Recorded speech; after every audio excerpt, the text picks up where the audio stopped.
Hello, नमस्कार दोस्तों, स्वागत है आपका। कैसे हैं आप सब? आशा करती हूँ आप सब ठीक होंगे और आपकी पढ़ाई अच्छी चल रही होगी। गाइस, जैसा कि आप जानते हैं, हमने इंडियन ज्योग्राफी स्टार्ट किया था, जिसमें हम ऑलरेडी जनरल इंट्रोडक्शन देख चुके हैं इंडिया का। ठीक है, हम हिमालयाज कंप्लीट कर चुके हैं, हम प्लेन्स कंप्लीट कर चुके हैं। आज उसी के एक्सटेंशन में थोड़ा सा हिमालय वाला पार्ट और बाकी हम पेनिनसुलर प्लेट्यू के बारे में देखेंगे। ठीक है, अगर आपको ये सारे वीडियोस पसंद आ रहे हैं और आपको लेक्चर्स समझ में आ रहे हैं और कहीं ना कहीं आपकी हेल्प हो रही है, तो प्लीज चैनल को सब्सक्राइब कीजिएगा और थोड़ा सा अपना सपोर्ट दिखाइए, जिससे कि मैं ऐसे ही इन्फॉर्मेटिव वीडियोस आपके लिए लाती रहूं। ये स्पेसिफिकली हम पढ़ रहे हैं पीसीएस पॉइंट ऑफ व्यू से। ठीक है, जो भी पीसीएस के सिलेबस में आता है, उस पॉइंट ऑफ व्यू से हम पढ़ रहे हैं। शुरू करते हैं अपना पेनिनसुलर प्लेट्यू। पर स्टार्ट करने से पहले हम थोड़ा सा जो प्लेन्स वाला पार्ट रह गया है उसको देख लेते हैं।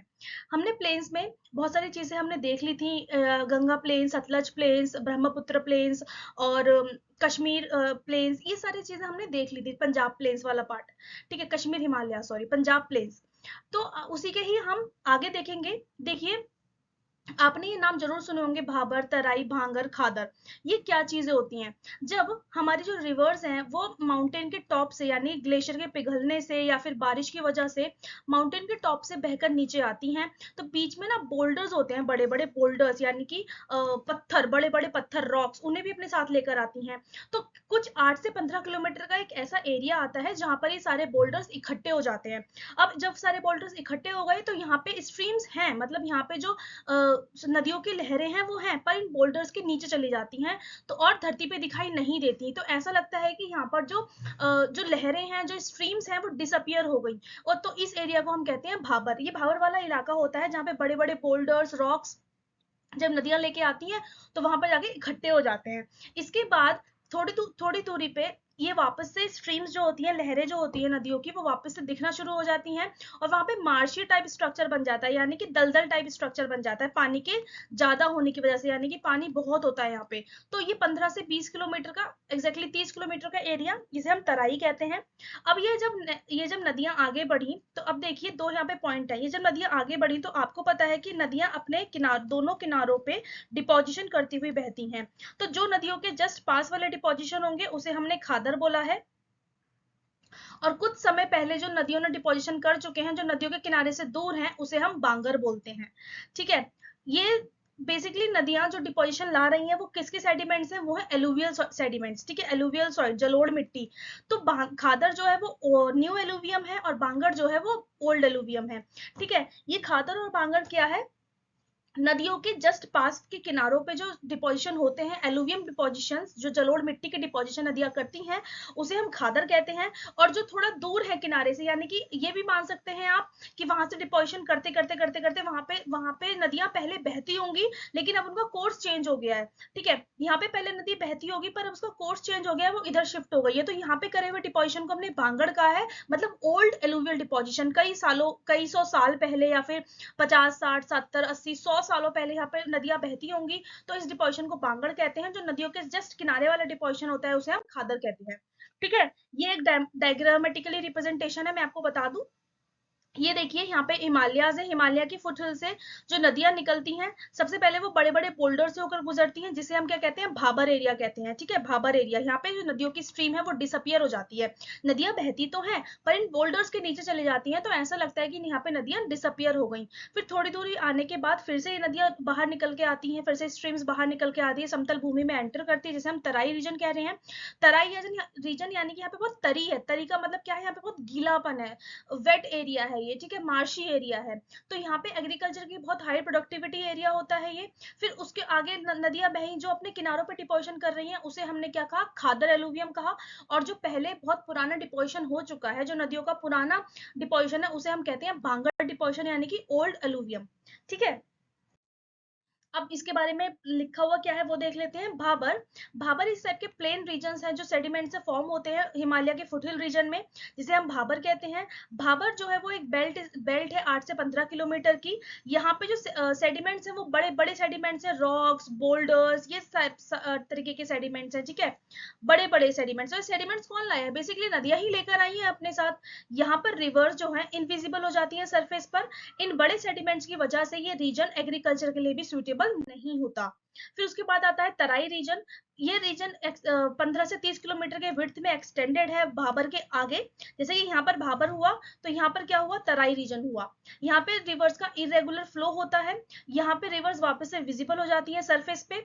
यहाँ पे बहुत डेंस वेजिटेशन और डाइवर्स वाइल्ड लाइफ पाई जाती है। क्यों? क्योंकि लॉ यहाँ पे पानी की कमी बहुत पानी का प्रेजेंस बहुत ज्यादा है, यानी कि अबंडेंस ऑफ वाटर है, यहाँ पे बहुत बहुत ज्यादा पानी है।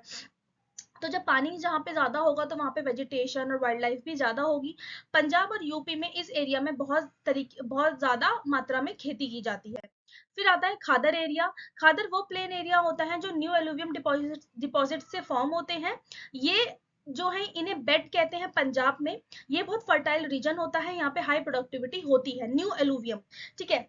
और फिर आता है बांगर। बांगर यानी कि old alluvium. Old alluvium deposits होते हैं जिन्हें हमने बांगर कहा है। यहाँ पे कैल्शियम के मोटे मोटे पत्थर पाए जाते हैं जिन्हें कंकड़ कहते हैं। ठीक है। बांगर को पंजाब में बांगर रीजन को दया कहते हैं, दया कहा जाता है। ये भी काफी हद तक फर्टाइल होते हैं, बट जो खादर का अगर कंपैरिजन करें तो खादर से कम फर्टाइल होते हैं। फिर दो और कंसेप्ट आता है यहाँ पे, भूड़ कंसेप्ट। ये क्या होता है, ये मोटे मोटे कंकड़ पत्थर वाले ग्रेनुलेटेड लैंड होती है, जो कि जब बांगड़ वाले इलाके में, मतलब जो बांगड़ वाला इलाका है, खादर और बांगड़ वाला इलाका, जब वहां से अपर जो सॉइल होती है वो इरोड हो जाती है। ठीक है। वो वहां से हट गई, वो सॉइल इरोड हो गई, आइदर वाटर विंड किसी भी तरीके से, तो वहां पर बड़े बड़े ग्रेन्यूल्स रह जाते हैं नीचे। ठीक है, मिट्टी पे। तो इस एरिया को कहते हैं हम भूड़, जिसे हिंदी में भूड़ कहते हैं और इंग्लिश में भूड़ या फिर भूड़ कुछ भी कह सकते हैं। ये ड्राई बांगर रीजन होता है, यानी कि यहाँ का पानी जो हुआ आइदर इवेपोरेट हो गया और वहां से हट गया किसी भी वजह से, तो उस एरिया को क्या कहते हैं, भूड़ एरिया कहते हैं। फिर आता है डेल्टा। डेल्टा के बारे में कौन नहीं जानता, जब रिवर्स लास्ट में ओशन में मिलती हैं तो डिस्ट्रीब्यूटरीज में डिस्ट्रीब्यूट हो जाती हैं और वहां पे अपने सारे सेडिमेंट्स डिपॉजिट करके ओशन में जाके गिर जाती हैं। तो जो यहाँ पे डिस्ट्रीब्यूटरी बनाती है रिवर्स, उन्हें हम डेल्टा रीजन कहते हैं। ये भी एक टाइप का मार्शी रीजन होता है। ठीक है। जैसे गंगा ब्रह्मपुत्र डेल्टा रीजन जो है नदन प्लेन रीजन का सबसे बड़ा डेल्टा रीजन है। यहाँ पर इस डेल्टा रीजन में ना थोड़े हाईलैंड्स और कुछ लोलैंड्स पाए जाते हैं। तो यहाँ पे हाईलैंड्स को कहा है चार और लोलैंड्स को कहा है बील। ठीक है। नदियां जब ऊपर से आती हैं तो यहाँ पे डिपोजिशन ज्यादा होता है, तो यहाँ पे एक थोड़ा ऊंचाई या फिर उच्च स्तर जैसे स्ट्रक्चर बन जाता है। फिर जब समुद्र के बिल्कुल पासों पास नदियों का यहाँ पे डिपोजिशन कम हो गया, यानी कि यहाँ पे डिपॉजिट्स बहुत ज्यादा है, यहाँ पे डिपॉजिट्स बहुत कम है, नदियों के अंदर इतना सेडिमेंट नहीं बचे, तो यहाँ पे जो लैंड क्रिएट हुई वो लो लैंड क्रिएट हुई और उससे थोड़ा पहले क्या हुई, हाई लैंड क्रिएट हुई। तो हाई लैंड को चार कहा जाता है और लो लैंड को बील कहा जाता है, बील कहा जाता है। ठीक है। ये दो नाम आप याद रखेंगे। हाई टाइड्स के वक्त, यानी कि जब समुद्र में बहुत ऊंची ऊंची लहरें आती हैं, तो ये बील क्या होते हैं, सबमर्ज हो जाते हैं। ह्यूमन सेटलमेंट पाई जाती है चार वाले एरिया में, क्योंकि थोड़े ऊंचे होते हैं, प्रोडक्टिविटी यहाँ पे अच्छी होती है। बील रीजन को हम जूट की वॉशिंग के लिए यूज करते हैं, यानी कि जहाँ पे जूट कल्टीवेशन होता है वहां पे जूट की वॉशिंग होती है, तो जूट की वॉशिंग को बील रीजन में जूट की वॉशिंग को हम करते हैं। ठीक है। Beel is use for washing jute because वो ओशन के पास होता है, पानी की मात्रा वहां पे ज्यादा होती है। ये ठीक है, ये कंसेप्ट बहुत इंपॉर्टेंट है, याद रखिएगा। तो ये तो गाइस था हमारा खादर, बांगर, तराई और भाबर के बारे में। ठीक है। बहुत बहुत ईजी है। देखिए फिर से बता देती हूँ, यहाँ पे माउंटेन रीजन है, माउंटेन रीजन से नदियां निकली, यहाँ पे बोल्डर्स में आके नदियां छुप गई, बड़ा बड़ा बोल्डर एरिया, इसे कहते हैं भाबर, बस आप इतना याद रखिए। उसके बाद नदियां वापस से अपीयर हो जाती हैं लैंड पे, इसे हम कहते हैं तराई रीजन। अब जब नदी बही तो उसने अपने किनारों पर क्या करा, डिपोजिशन करने शुरू करे। जो किनारों के पास वाले डिपोजिशन है उसे खादर कहते हैं। ठीक है। ये न्यू एलुवियम है, यानी कि नई जलोढ़ मिट्टी है ये। ठीक है। और जो नदियों ने पहले डिपोजिशन पुराने कर रखे होते हैं, यानी कि थोड़ा फ्लड लैंड से दूर, उसे हम कहते हैं बांगर रीजन। सबसे ज्यादा हाई फर्टाइल वाला एरिया होता है तराई और खादर। बांगड़ रीजन भी फर्टाइल फर्टाइल होता है, पर एज कंपेयर टू खादर इतना ज्यादा फर्टाइल नहीं होता, मतलब थोड़ा उसकी फर्टिलिटी कंपैरिजन में करी जाए तो कम होती है खादर से। अब इसके बाद हम देख लेते हैं peninsular plateau. Peninsular plateau start करने से पहले मैं आपको बता दूं कि पेनिनसुला किसे कहते हैं। ठीक है। जो किसी भी लैंड का कोई भी मास तीन तरफ से अगर पानी से घिरा हुआ है तो उसे हम पेनिनसुलर कहते हैं। ठीक है। पेनिनसुलर पार्ट कहते हैं। आप देखिए यहाँ पे इंडिया के अरेबियन सी है, यहाँ पे इंडिया के बे ऑफ बंगाल है और नीचे इंडियन ओशियन है।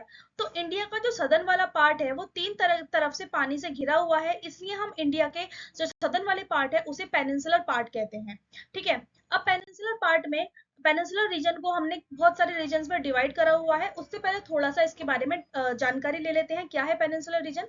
इंडिया का peninsular region 1700 kilometre north to south से लेकर ईस्ट टू वेस्ट 1400 किलोमीटर में फैला हुआ है। यानी कि नॉर्थ टू साउथ अगर एक्सटेंशन देखें इंडिया के पेनिनसुलर रीजन का तो 1700 किलोमीटर है। ईस्ट वेस्ट एक्सटेंशन देखें पेनिनसुलर रीजन का तो 1400 किलोमीटर है। ठीक है, ये इंडिया का सबसे लार्जेस्ट ओल्डेस्ट फिजियोग्राफिक डिवीजन है, सबसे पुराना फिजियोग्राफिक डिवीजन है इंडिया का। ये रीजन माना जाता है गोंडवाना लैंड का ये पार्ट है। Wait a minute guys.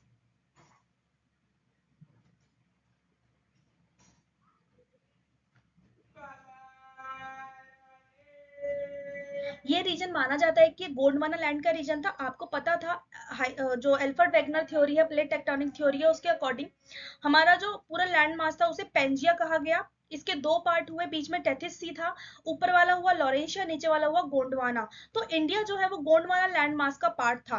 तो ये माना जाता है कि इंडिया का जो पेनिनसुलर पार्ट है वो गोंडवाना लैंड मास का पार्ट था।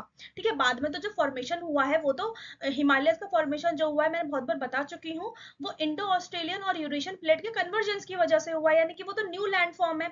ये फिजियोग्राफिक डिवीजन अगर देखी जाए पेनिनसुलर प्लेट्यू की तो सबसे पुरानी फिजियोग्राफिक डिवीजन है। ये असलियत में गोंडवाना लैंडमास का पार्ट था। ये 1600 लाख स्क्वायर किलोमीटर के रीजन में फैला हुआ है। यहाँ पे बहुत ज्यादा मिनरल्स पाए जाते हैं। ठीक है, ये रीजन टेक्टोनिकली स्टेबल है। यहाँ पर मतलब अभी कोई टेक्टोनिक गतिविधियां नहीं होती हैं, किसी भी तरीके की टेक्टोनिक गतिविधि यहाँ पर नहीं होती है। अर्थक्वेक्स नहीं आते हैं इतने ज्यादा, मतलब अगर आते भी हैं तो इतने ज्यादा इंटेंसिटी के नहीं होते, फील भी नहीं होते, मतलब इतने ना कोई वॉल्केनिक इरप्शन होता है, कुछ भी नहीं होता है। ये टेक्टोनिकली स्टेबल रीजन है। इस रीजन में माउंटेन्स, हिल्स और प्लेट्यू भी पाए जाते हैं। अब देखिए यहाँ पे मैंने आपके लिए एक मैप बना रखा है। इस मैप को कंफ्यूज नहीं होंगे, अगर ये मैप आपने याद कर लिया ना तो आपका पूरा पेनिनसुलर प्लेट्यू इसी मैप में कंप्लीट हो जाएगा। देखिए, पेनिनसुलर प्लेट्यू का एक्सटेंशन माना जाता है अरावली रेंजेस से लेकर यहाँ पे कार्बी एंगलोंग प्लेट्यू यानी कि अरुणाचल प्रदेश या फिर असम वाले पार्ट तक। अरावली रेंजेस और विंध्यन रेंजेस के बीच में 4 प्लेट्यू हैं। हम साइक्लिकल चलें तो 1 2 3 4। सबसे पहला है हमारा मेवाड़ प्लेट्यू, सेकंड नंबर पे है मध्य भारत प्लेट्यू, थर्ड नंबर पे है बुंदेलखंड प्लेट्यू और फोर्थ नंबर पर है मालवा प्लेट्यू। ठीक है, अरावली और विंध्या रेंजेस के बीच में। फिर आती है विंध्या एंड सतपुरा रेंज, इसमें आता है हमारा बागेलखंड और छोटा नागपुर प्लेट्यू। ठीक है, फिर सेवेंथ रीजन पे है हमारा दंडकारण्य प्लेट्यू। फिर एट्थ है हमारा मेघालय प्लेट्यू, नाइन्थ है हमारा कार्बी एंगलोंग प्लेट्यू। ये मेघालय प्लेट्यू और कार्बी एंगलोंग प्लेट्यू छोटा नागपुर प्लेट्यू के एक्सटेंशन माने जाते हैं। पर यहाँ पर एक फॉल्ट प्रेजेंट है जिसे हम कहते हैं मालदा फॉल्ट। ये मालदा फॉल्ट के प्रेजेंट होने की वजह से, जो कि वेस्ट बंगाल में है, जो मेघालय प्लेट्यू छोटा नागपुर प्लेट्यू से थोड़ा सा अलग हो गया, वरना ये छोटा नागपुर प्लेट्यू का ही एक्सटेंटिव पार्ट था। इंपॉर्टेंट माउंटेन रेंजेस कौन कौन से हैं प्लेट्यू रीजन में? अरावली रेंजेस हैं, विंध्य रेंजेस हैं, सतपुराज हैं, यहाँ पे वेस्टर्न घाट्स हैं, यहाँ पे ईस्टर्न घाट्स हैं, जहाँ पे वेस्टर्न और ईस्टर्न घाट मिलते हैं। यहाँ पे नीलगिरी हिल्स हैं, काठियावाड़ हिल्स हैं यहाँ पे गुजरात वाले एरिया में। और फिर यहाँ पे 10th नंबर में सबसे बड़ा और सबसे लार्जेस्ट आता है हमारा डेक्कन प्लेट्यू, दक्कन का पठार। ठीक है, ये देखिए जो मैंने वहां पे आपको ऐसे 1 2 3 4 करके दिखाया, यहाँ पे आपको मैप में एग्जैक्टली लिखा हुआ है। Malwa, Bundelkhand, Chota Nagpur, Baghelkhand, Deccan, Karnataka plateau, Telangana plateau, Dandakaranya plateau, ये डेक्कन प्लेट्यू का ही पार्ट है, कर्नाटक और तेलंगाना प्लेट्यू। शिलोंग प्लेट्यू, यहाँ पे आता है कार्बी एंगलोंग प्लेट्यू। ठीक है, तो अब इनके बारे में वन बाय वन हम देखते हुए चलेंगे। मेवाड़ प्लेट्यू के बारे में, मेवाड़ प्लेट्यू अरावली रेंजेस के ईस्ट में प्रेजेंट है, यानी कि ये अरावली रेंजेस है, तो यहाँ पे क्या है मेवाड़ प्लेट्यू। ठीक है, राजस्थान में अरावली रेंजेस के ईस्ट में प्रेजेंट है। यहाँ पे बनस रिवर बहती है इस प्लेट्यू के ऊपर। इस प्लेट्यू की जो स्लोप है वो वेस्ट से ईस्ट की तरफ है। फिर आता है मध्य भारत प्लेट्यू। मध्य भारत प्लेट्यू मध्य प्रदेश वाले रीजन में पड़ता है, यहाँ पे चंबल नदी बहती है। ठीक है, इस प्लेट्यू का स्लोप साउथ वेस्ट से लेके नॉर्थ ईस्ट तक है, इस तरीके का स्लोप है। साउथ वेस्ट नहीं, इस तरीके का स्लोप नहीं होगा, एक मिनट, ये होगा हमारा इस तरीके का स्लोप। ठीक है, फिर आता है Bundelkhand plateau. Bundelkhand plateau UP और एमपी वाले पार्ट में केन और बेतवा रिवर के बीच में पड़ता है। ठीक है, जैसे कि अब देखिए मैं यहाँ पे आपको मैप में दिखा दूं, ये रहा मेवाड़ प्लेट्यू अरावली रेंजेस के ईस्ट में प्रेजेंट है। ये राजस्थान वाला पार्ट कवर कर रहा है। मध्य भारत प्लेट्यू एग्जैक्टली मध्य प्रदेश वाला एरिया है। बाघेलखंड प्लेट्यू उत्तर प्रदेश, मध्य प्रदेश और दिल्ली, दिल्ली नहीं मानेंगे, उत्तर प्रदेश और मध्य प्रदेश एग्जैक्टली ये पड़ता है हमारा बुंदेलखंड वाला प्लेट्यू। कैन और बेतवा नदी यहाँ पर बहती है। फिर आता है जो हम पढ़ रहे थे बुंदेलखंड प्लेट्यू, सेमी डेरिड कंडीशन यहाँ पर पाई जाती है बुंदेलखंड वाले प्लेट्यू में। यहाँ पे जो रिवर्स हैं वो डीप वैलीज बनाती हैं। फिर आता है मालवा प्लेट्यू, बहुत इंपॉर्टेंट है ये, ट्रायंगुलर शेप का प्लेट्यू है, मध्य प्रदेश में लोकेटेड है इसका पार्ट। ये प्लेट्यू फॉर्म हुआ है बसाल्ट लावा से, यानी कि वो लावा जो वोल्केनिक इरप्शन में कभी ना कभी निकला होगा। तो बसाल्ट लावा होगा तो वहां पे प्रेजेंस कौन से सॉइल का होगा, ये याद रखना, जहां पे बसाल्ट लावा वहां पे black soil. Black soil basalt lava की वेदरिंग से बनती है, यानी कि जब बसाल्ट लावा का वेदरिंग होती है बाय विंड और बाय वाटर एनीथिंग, जब वो बसाल्ट रॉक टूटती है तो उसके बाद क्या बनती है, काली मिट्टी, यानी कि ब्लैक सॉइल। और ये ब्लैक सॉइल कॉटन कल्टीवेशन, यानी कॉटन की खेती के लिए बहुत ज्यादा अच्छी मानी जाती है। ठीक है, यहाँ की highest peak cigar top peak है, सिगार शेप की ये पीक है। ठीक है, अब देखिए, क्योंकि यहाँ पर एग्जैक्टली माउंटेन और हिल्स नहीं है, ये काफी पुराना फिजियोग्राफिक लैंड मास है, तो यहाँ का इरोजन बहुत ज्यादा हुआ होगा। तो इरोजन होने की वजह से माउंटेन पीक का क्या शेप हो गया, सिगार शेप हो गया। ये देखिए मालवा प्लेट्यू पूरा कवर कर रखा है, कौन सा पार्ट, मध्य प्रदेश वाला पार्ट है ना। फिर बागेलखंड प्लेट्यू यहीं पे आप देख लीजिए, आगे बढ़ाएंगे बागेलखंड प्लेट्यू के बारे में। इस प्लेट्यू के ऊपर, यानी कि मालवा प्लेट्यू के ऊपर चंबल नदी और उसकी ट्रिब्यूटरी बहती हैं, जैसे कि शिप्री, चंबल, काली सिंध एक्सेट्रा। उज्जैन भी यहाँ पर है, शिप्रा नदी के किनारे एक बहुत इंपॉर्टेंट सिटी है उज्जैन, जहाँ पे कुंभ का मेला भी ऑर्गेनाइज किया जाता है। इसी प्लेट्यू के ऊपर इंदौर और भोपाल जैसे फेमस शहर भी पड़ते हैं। तो मालवा प्लेट्यू बहुत ज्यादा इंपॉर्टेंट है, बहुत ज्यादा फैक्ट्स हैं इस प्लेट्यू के ऊपर। फिर आता है बाघेलखंड प्लेट्यू, मध्य प्रदेश और छत्तीसगढ़ का पार्ट ये कवर करता है, इसके बॉर्डर एरिया में पड़ता है बाघेलखंड प्लेट्यू। ठीक है, ये प्लेट्यू सेपरेट करता है सोन और महानदी के ड्रेनेज सिस्टम को। ये प्लेट्यू के बीच में सोन और महानदी के ड्रेनेज सिस्टम को ये सेपरेट करता है। फिर इसके बाद आता है छोटा नागपुर प्लेट्यू। छोटा नागपुर प्लेट्यू भी मालवा प्लेट्यू जैसा बहुत ज्यादा इंपॉर्टेंट है, इसे हमने सर्कुलर फॉर्म में बना लिया। इस वाले रीजन को हमने कहा, वेस्टर्न रीजन को हमने कहा पैटलैंड। ठीक है, यहाँ पर शंख रिवर है, यहाँ पे नॉर्थ कोयल है। फिर ये जो बीच में दामोदर रिवर, ये छोटा नागपुर प्लेट्यू को नॉर्थ और साउथ में डिवाइड कर देती है। नदर्न पार्ट में है हजारीबाग प्लेट्यू, जिसे कोडरमा प्लेट्यू भी कहते हैं, और सदर्न पार्ट में है रांची प्लेट्यू। रांची प्लेट्यू से होकर निकलती है सुबर्ण रेखा रिवर, और हजारीबाग प्लेट्यू में आती है बाराकर रिवर। यहाँ पर इसके नॉर्थ ईस्ट में क्या प्रेजेंट है, राजमहल हिल्स प्रेजेंट है, और साउथ ईस्ट में इसके प्रेजेंट है गरजात हिल्स। ठीक है, ये छोटा नागपुर प्लेट्यू की एग्जैक्ट लोकेशन है, इसके बारे में पढ़ लेते हैं। ये प्लेट्यू झारखंड और उसके आसपास के एरियाज में फैला हुआ है। इसकी एवरेज हाइट 700 मीटर है। यहाँ पे पारसनाथ नाम की सबसे हाईएस्ट पीक है। ये जैन का इंपॉर्टेंट एक पिलग्रिमेज साइट है, जैन्स की। ठीक है, यहाँ पे बहुत सारी रिवर्स ओरिजिनेट होती है इस प्लेट्यू से, जैसे कि दामोदर, नॉर्थ कोयल, सुबर्ण रेखा, बाराकर, बोकारो और शंख। दामोदर रिवर इस प्लेट्यू को दो पार्ट में डिवाइड कर देती है। नदन पार्ट को भी मैंने आपको बताया हजारीबाग और कोडरमा प्लेट्यू कहा गया है, सदर्न पार्ट को रांची प्लेट्यू कहा गया है। इस प्लेट्यू का जो वेस्टर्न पार्ट है उसे मैंने बताया था ना पैटलैंड कहते हैं। अब देखिए पैटलैंड क्या होता है। पैटलैंड एक ऐसा फ्लैट और टॉप्ड हाईलैंड है, यानी कि थोड़ी उभरी हुई भूमि है जो कि फॉर्म हुई है लावा से, और ये लावा को ही हम पैट कहते हैं लोकल लैंग्वेज में। ठीक है, सबसे हाईएस्ट पैटलैंड कौन सा है यहाँ पर, नेतरहट प्लेट, नेतरहट पैट, ये हाईएस्ट पैट है इस रीजन का, जिसकी हाइट क्या है 1180 मीटर्स। ठीक है, पैटलैंड कुछ नहीं, जमीन से थोड़ी सी उभरी हुई भूमि, उसे कहते हैं पैटलैंड। इंडिया का सबसे ज्यादा मिनरल रिच प्लेट्यू है Chota Nagpur plateau. Damodar valley region भी हाई क्वालिटी का कोल मिलता है दामोदर वैली रीजन में। ठीक है, और दामोदर वैली रीजन भी कहाँ पाया जाता है, छोटा नागपुर प्लेट्यू में। दंडकारण्य प्लेट्यू का ये मैप में शो किया है मैंने, दंडकारण्य प्लेट्यू आगे आएगा, और ये मेघालय प्लेट्यू। अब पढ़ते हैं हम और एक पॉइंट और, दामोदर वैली को रुड़ वैली ऑफ इंडिया भी कहा गया है। रुड़ वैली कहाँ पर है, जर्मनी में है, जो कि कोल के लिए जानी जाती है, तो इसलिए दामोदर वैली को भी रुड़ वैली ऑफ इंडिया कहते हैं। अभी मैंने दिखाया आपको दंडकारण्य प्लेट्यू। दंडकारण्य प्लेट्यू को भी अगर डिवाइड किया जाए तो इसके इस बार यहाँ पर है छत्तीसगढ़, यहाँ पर है उड़ीसा, आंध्र प्रदेश और तेलंगाना को ये टच नहीं करता, ये इसके साइड में पड़ जाते हैं। छत्तीसगढ़ वाले पार्ट को हमने बस्तर प्लेट्यू कहा है, और उड़ीसा वाले पार्ट को कालाहांडी प्लेट्यू कहा है। छत्तीसगढ़ वाले पार्ट में आयरन ओर रिजर्व्स मिलते हैं, और उड़ीसा वाले पार्ट में बॉक्साइट रिजर्व्स मिलते हैं। आयरन ओर रिजर्व्स की छत्तीसगढ़ में कुछ इंपॉर्टेंट माइंस कौन सी हैं, जैसे कि बेलदिया माइंस और दाली रांझारा माइंस। छत्तीसगढ़ वाले पार्ट में इंद्रावती रिवर बहती है और उड़ीसा वाले पार्ट में सबरी और सिलेरू रिवर बहती है। इसके बारे में आप डिस्क्रिप्शन देख लेते हैं। ये प्लेट्यू लोकेटेड है छत्तीसगढ़ और उड़ीसा वाले पार्ट में, और कुछ पार्ट इसका लोकेटेड है तेलंगाना और आंध्र प्रदेश में, पर बहुत कम पार्ट। ये प्लेट्यू बस्तर प्लेट्यू कहलाता है छत्तीसगढ़ वाले पार्ट में, और कालाहांडी प्लेट्यू कहलाता है उड़ीसा वाले पार्ट में। बस्तर प्लेट्यू पे आयरन ओर्स पाए जाते हैं। जो फेमस इंपॉर्टेंट माइन है यहाँ पे वो कौन सी है? दली रंजहरा माइंस, ये फेमस है आयरन ओर्स के लिए। इंद्रावती रिवर यहाँ से होकर गुजरती है बस्तर प्लेट्यू से। साबरी और सिलेरू रिवर गुजरती है कालाहांडी प्लेट्यू से। देखिए आप सोचेंगे कि मैम तो बस पढ़ के सुना दे रही है, नहीं मैं पढ़ के नहीं सुना रही हूँ, मैं पहले आपको समझा रही हूँ। और बेसिकली इसमें समझाने वाला ऐसा कुछ नहीं है, ये फैक्ट्स है। मैंने बस आपको मैप में भी दिखा रही हूँ, आपको डायग्राम बना के भी दिखा रही हूँ, ताकि आपको और अच्छे से समझ में आ जाए।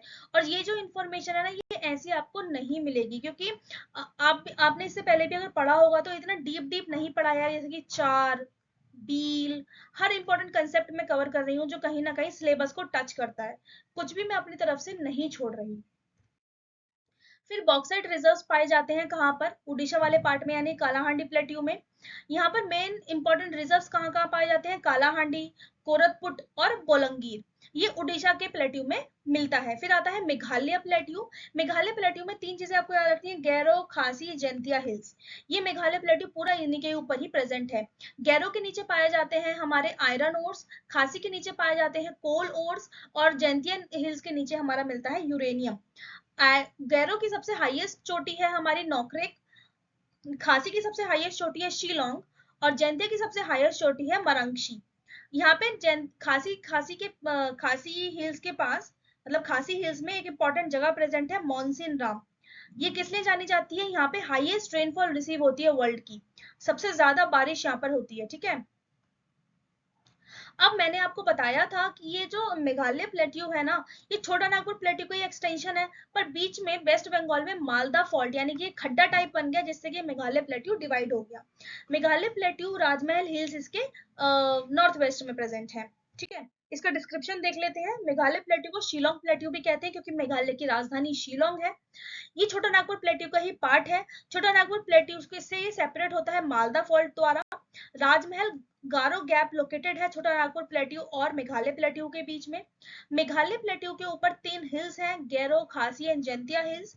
गैरो, खासी एंड जैंतिया की हाईएस्ट पीक मैंने आपको बता दी, गैरो की नोकरेक हिल है, खासी की शिलोंग हिल है, और जैंतिया की मरंगशी हिल है। शिलोंग हिल इन तीनों में से सबसे ज्यादा हाईएस्ट पीक मानी जाती है ऑल ओवर मेघालय प्लेट्यू की। नोकरेक आपको पता है एक बायोस्फीयर रिजर्व भी है मेघालय में। मोंसीराम और चेरापूंजी जगह जो है वो खासी हिल्स में लोकेटेड है, और यहाँ पे वर्ल्ड की हाईएस्ट रेनफॉल रिसीव होती है हर साल from the north west, from the south west और द नॉर्थ ईस्ट मानसून। ठीक है, फिर आता है छोटा सा पार्ट कार्बी एंगलोंग प्लेट्यू का, आसाम वाले पार्ट में ये लोकेटेड है। यहाँ पे मिकीर और रेंगमा हिल्स पाई जाती है इस प्लेट्यू के ऊपर, बस आपको इतना याद रखना है। फिर सबसे ज्यादा इंपॉर्टेंट है मालवा, छोटा नागपुर के बाद डेक्कन प्लेट्यू। डेक्कन प्लेट्यू फैला हुआ है महाराष्ट्र, तेलंगाना, आंध्र प्रदेश और कर्नाटका वाले पार्ट में।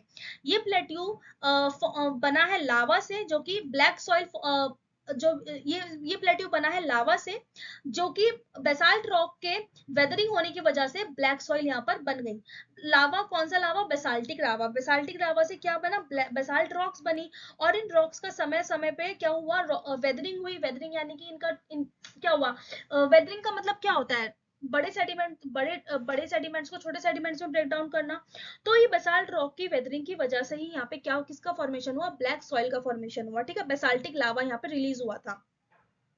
अब आप ये सोचेंगे कि मैम कह रही है लावा लावा लावा, तो ये लावा आया कहाँ से डेक्कन प्लेट्यू में? देखिए लावा डेक्कन प्लेट्यू में कहाँ से आया, मैंने अभी आपको बताया कि डेक्कन प्लेट्यू को गोंडवाना लैंड का मास माना जाता है। गोंडवाना लैंड जो था वो साउथ में प्रेजेंट था, यानी कि सदर्न पार्ट में प्रेजेंट था, पर अभी तो हमारा इंडिया नॉर्दर्न हेमिस्फीयर में है।